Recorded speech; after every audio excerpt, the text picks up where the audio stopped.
இருவரும் சண்டை போட்டு தீர்வுக்காக அரசரிடம் சென்றனர். அரசரோ, சண்டை வேண்டாம், 3 புதிருக்கு பதில் சொல்லுங்க. யார் ஜெயிக்கிறீர்களோ அவர்களுக்குத்தான் பசு. அந்த புதிர்கள் என்னவென்றால், மனிதனின் வயிற்றை நிரப்புவது எது, அவனுக்கு சந்தோஷம் தருவது எது, வேகமாக ஓடுவது எது. மறுநாள் சந்திரன் அரசரிடம் வந்து, வயிற்றை நிரப்புவது நல்ல சாப்பாடு, மனுஷனுக்கு சந்தோஷம் தருவது பணம், வேகமா ஓடுவது நாய். உங்கள் பதில்கள் அபத்தமாக இருக்கு. பிறகு இந்திரன், வயிற்றை நிரப்புவது பூமி, மனுஷனுக்கு சந்தோஷம் தருவது நிம்மதியான தூக்கம், வேகமாக ஓடுவது மனிதரின் எண்ண ஓட்டம்.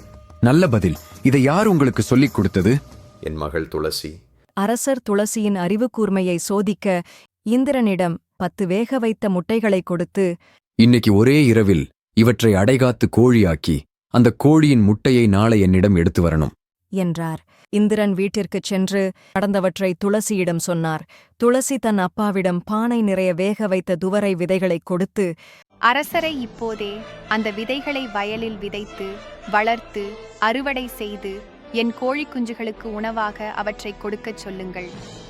அப்போதுதான் என்னால் நாளைக்குள் இந்த கோழிகளை வளர்த்து அரசருக்கு முட்டையை தர முடியும் என்றாள். இந்திரனும் அரண்மனைக்குச் சென்று அரசரிடம் அதையே சொன்னார். அரசர் பயிரை பார்த்து சிரித்து, அடடா, உங்கள் மகள் ரொம்ப புத்திசாலிதான். அவளை நாளைக்கு என்னை நேரில் வந்து சந்திக்கச் சொல்லுங்கள்.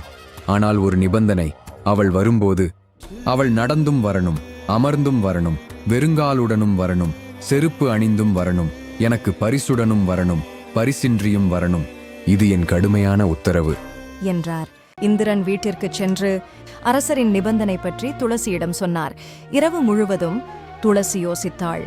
முழு வீடியோவை பார்க்க ஹேண்டிலுக்கு கீழே உள்ள லிங்கை கிளிக் செய்யவும்.